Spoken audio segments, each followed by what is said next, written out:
देखो 8 महीने से ज्यादा तो दिल्ली के चारों तरफ हो गया। और अगर इस आंदोलन को देखें तो 1 साल से ज्यादा हुआ है जब से ये कानून बन रहे हैं। पंजाब के लोग तो सड़कों पे बैठ गए थे, हरियाणा के लोग भी आंदोलन कर रहे थे, और आपको पता होगा कि उत्तर प्रदेश में, मध्य प्रदेश में जब ब्लॉकों पे मीटिंग होती थी, तहसील पे करते थे 1 दिन के, फिर जिले में, फिर मंडल में करते थे, तो वो यही आंदोलन थे कि कानून खराब आ गया। पीछे को हो जाए थोड़ा सा, फिर मैं बोलूं। बहुत से कानून आ रहे हैं, ये 3 नहीं, कहां करूं, और भी आएंगे। दूध का एक कानून आ रहा है, उसमें उसके साथ में बिजली अमेंडमेंट बिल आ रहा है। उसमें लिखा हुआ है कि अगर किसी किसान के पास में, किसी मजदूर के पास में 2 पशु होंगे तो कॉमर्शियल कनेक्शन उसको लेना पड़ेगा। उसके मीटर लग के रीडिंग के हिसाब से, और रीडिंग भी व्यापार करने वाली। दूध की पॉलिसी में एक और है कि आप अपना दूध डब्बे में नहीं दे सकते। आपके पड़ोसी में कोई टीचर रह रहा, आपका पशु बंध रहा है, आप उसको दूध डब्बे में नहीं दे सकते। दूध जाएगा फैक्ट्री में, वहां से उसकी पैकिंग होगी और डब्बा बंद दूध या थैली में दूध आएगा, वही बिक्री के लिए दूध अलाउ होगा। ये कानून आएगा, क्या बच जाएगा किसान? ये खाली किसान की लड़ाई नहीं है। यहां पे जो युद्धवीर सिंह ने जहां ये वही है कि खाली से किसान नहीं मरेगा, इससे मजदूर भी मरेगा जो 2 पशु पाल के अपना गुजारा करता है, जो भूमिहीन किसान है, जिसके पास में एक बिस्वा भी जमीन नहीं, वे महिलाएं जिनको घर चलाने के लिए कोई साधन नहीं है, अपना पशु पाला, किसान के खेत में काम करा, वहां से घास ले आई। ये 3 कानून के बारे में आपको सब बताया गया। उसका प्रभाव यह है कि यहाँ पे मूंग की खेती होती है आपके यहाँ पे, जहां पे हम पंचायत कर रहे हैं, 4,500 और 5,000 रुपए क्विंटल से ज्यादा किसी की आपकी मूंग नहीं गई। अभी बेची आपने 2 महीने 1.5 महीना पहले। हमने यहां से कहा भी था, लेकिन जब तक बातचीत हुई सब किसानों ने अपनी मूंग बेच दी थी। हमने कहा था कि 10 ट्रैक्टर आप ले आओ, दिल्ली के नजदीक ले आओ। फिल्म सिटी में जो चैनल के लोग आपके बारे में उल्टी सीधे बयानबाजी करते हैं, और प्रधानमंत्री ने कह रखा है कि कहीं पे भी ले जाकर बेच सकते हो, तो हमको तो कहीं उनका ऑफिस भी लगता है, नोएडा के अंदर है, हमको कहीं पार्लियामेंट का गेट भी लगता है, वहां पे भी बड़े व्यापारी बैठे हुए, क्योंकि कानून पार्लियामेंट के अंदर बनते हैं। ये बेचेगा किसान। गए जब नरेला की मंडी का हाल युद्धवीर सिंह ने बताया कि गेहूं का रेट 200 रुपया कम था, लेकिन यहाँ के जो किसान बैठे हुए हैं, जो रियल में यहाँ पे किसानों ने बेचा, और ये बिल्कुल सही है कि 1300 और 1400 रुपए तक गेहूं बिका। और जिस दिन ये मंडियां खत्म हो जाएंगी, आप अपने यहाँ को रोड पे को जरूर देखते होंगे, टोल पे आप लोग बैठे हुए हैं। बिहार का जो मजदूर है, जो नौजवान है, बिहार का हजारों बस आपके इसी रास्ते से जाती है। बिहार में आना जाना करते हैं कम से कम 20 से 25 हजार लोग हर रोज इन्हीं रास्तों से नौकरी करने के लिए। बिहार का मजदूर, जिसको हम मजदूर कहते हैं यहाँ पे, वो बिहार का किसान है, जहां पे 15-16 साल पहले मंडियां खत्म हो गई। हम गए बिहार में, वहां मंडियां नहीं है। मंडी की जो जगह है बड़ी बड़ी कंपनियों को गोदाम बनाने के लिए देती है। अभी आप लोग यहां पे आंदोलन कर लिए, इसलिए यहां पे बचा हुआ है। अभी इसलिए यहां पे आपकी कुछ खरीद हो रही है कि यहां का किसान आंदोलन करना, बिहार का किसान यहां पे आ नहीं सकता। अभी रोजी रोटी की तलाश में पंजाब, हरियाणा, बॉम्बे, दिल्ली, नोएडा इन जगह जाते हैं जो बहुत सस्ते रेट में नौकरी करता है। ये पूरे देश का बिहार बनेगा, पूरे देश का जो किसान है ये मजदूर बनेगा। जो आपकी नौजवान पीढ़ी है वो मजदूर बनेगी, उसको मजदूरी भी नहीं मिलेगी। ये लड़ाई आपको लड़नी पड़ेगी। लड़ाई कितनी लंबी होगी इसका नहीं अंदाजा, लड़ाई का अंत क्या होगा उसका भी नहीं पता। लेकिन यह है कि लड़ाई छिड़ चुकी है, लड़ाई लड़ी जाएगी। लड़ाई के कमांडर जो हैं, जो हमारे 40 लोग हैं, जो जत्थेबंदी के लोग हैं, वे कोई कमजोर नहीं है। सरकार ये गलत फहमी है कि कोई कमजोर कड़ी इस संयुक्त मोर्चे में है।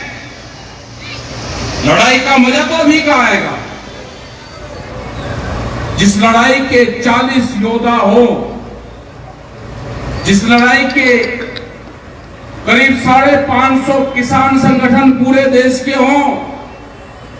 ये कहते हैं कि तो दिल्ली के आसपास का आंदोलन है। हम गए 16 स्टेट में, हमने प्रोग्राम करे,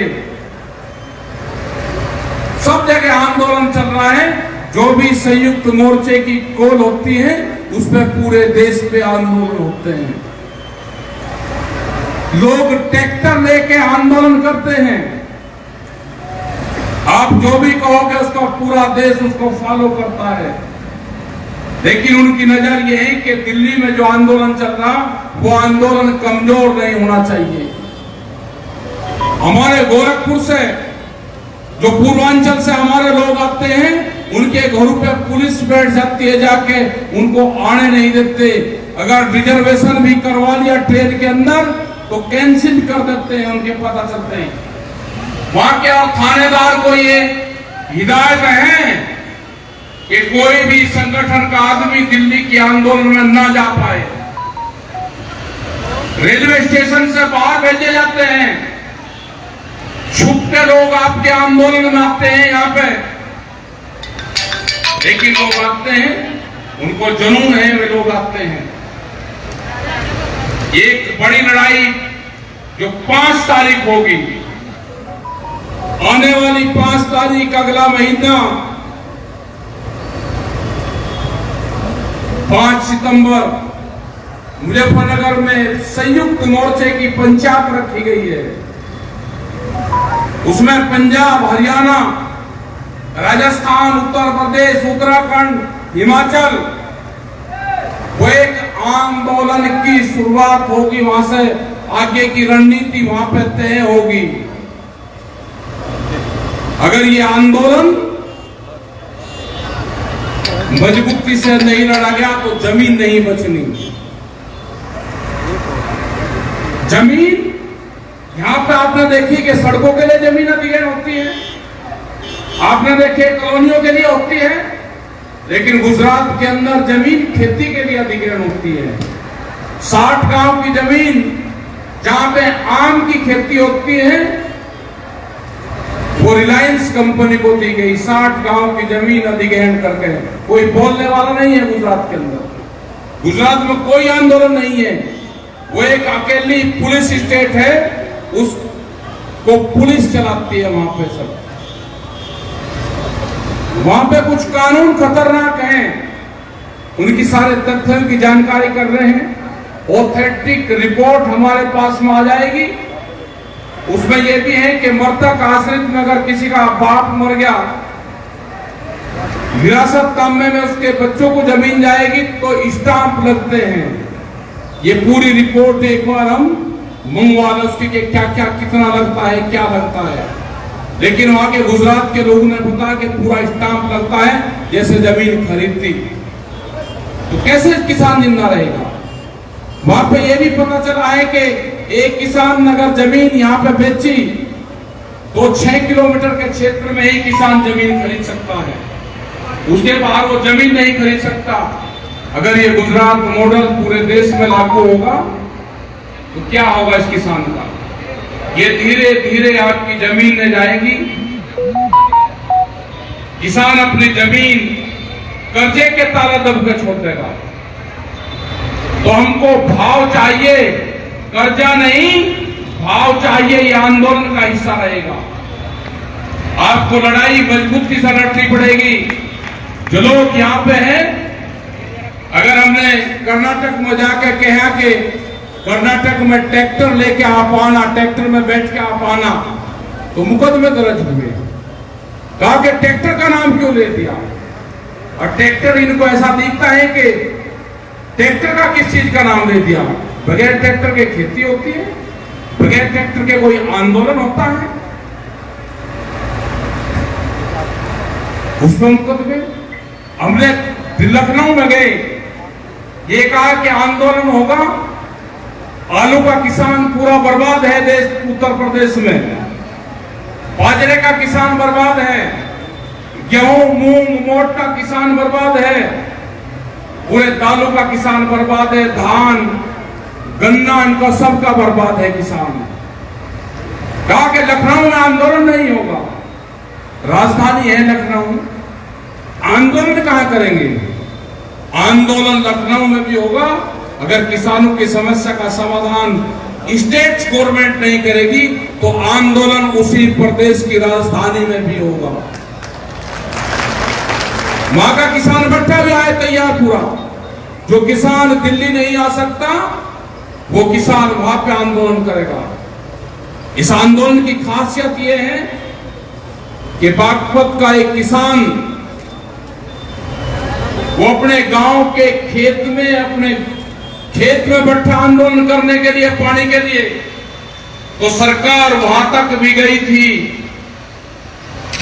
सरकारें वहां तक भी गई, चुगम्मा नहर की खुदाई हो, उसमें पानी आए, उसने आंदोलन सड़क पर नहीं करा, अपने खेत में बैठा अपनी झोपड़ी बनाई और आंदोलन उसने वहां पर करा, झंडा लगा कर आंदोलन करा। तो सरकार बागपत में उसके खेत पे गई। तो ये किसानों का आंदोलन है, ये मजदूरों का आंदोलन है, ये वैचारिक क्रांति है। अगर किसान अपने खेत में भी रहेगा तो ये आंदोलन वहां पे भी करेगा। 15 अगस्त आ रहा है, ये कान खोल के फिर सरकार सुन लो। 15 अगस्त पे किसान अपने ट्रैक्टर पे झंडा लगा के अपने गांव में आएगा, अपने गांव में चलाएगा, नजदीक कस्बे में चलाएगा। तो ये 15 अगस्त में तिरंगा झंडा लगा के अपने ट्रैक्टर पे, अपनी गाड़ी पे, अपनी मोटरसाइकिल पे, किसान से इसको गांव में घुमाना हो लेकिन घुमाओ। ये 15 अगस्त हमारा है, ये झंडा हमारा है, इनको कोई लगाव नहीं है इस झंडे से। ये नहीं फहराना चाहते इसको भी, इनका बस चले तो ये भगवा फहराएंगे सब जगह। ये आंदोलन जब तक कानून वापसी नहीं होगा, आंदोलन जारी रहेगा। आप बरसात के टाइम पे आए, आपका धन्यवाद। और हमने जब यहाँ पंचायत होने से पहले हमने जगह बताई थी कि पुल के नीचे करना, बहुत दिन से कह रहे कि पुल, ये आंदोलन स्थल आपके रहेंगे, ये पंचायत स्थल आपके रहेंगे। और हमेशा ये बरसात में, सर्दी में, गर्मी में टेंट लगाने की जरूरत नहीं। आज अगर ये पंचायत होती बाहर तो कितना भी टेंट लगा देते, क्या रुक सकता था? तो इसको जरा इकसार करवा के, इसमें टाइल्स बिछवा के, बीच में को नाड़ा धुआ के, बढ़िया फुलवाड़ी लगा के, ये आंदोलन स्थल ये हो गया, पंचायत होगी। इन पे जरा अपना लिखवा लो, पुताई करवा लो अपनी। अब अपना गांव, अब अपना पिलर, यहाँ का वो बांटना है। एक गांव एक पिलर दे दो, अपने पे तो कुछ ही कलाकारी करो। रंग बिरंगी कलाकारी करो, अपने गांव का नाम लिखो, अपने बुजुर्गों का नाम लिखो, यहाँ पर लिखो, वहां लिखो, इतने फिर अरे किसी की लड़ाई झगड़ा ही। तो भाई सब लोग, मेरी माताएं बहनें भी बैठी, हरियाणा की तरफ पे इनको भी निकलना पड़ेगा। हरियाणा में पूरे के पूरे टोल थामती है महिलाएं, और पुलिस से सबसे पहले मुकाबला करें, रोज आंदोलन करवा लो उनसे। तो माताएं बहनों को भी आगे निकलना पड़ेगा, जो नौजवान है घर में सो रहा है उसको भी निकलना पड़ेगा। जमीन बचानी है तो आंदोलन करना पड़ेगा। आपका बहुत बहुत धन्यवाद, आप यहाँ पे आए, आपने बात सुनी। जय हिंद।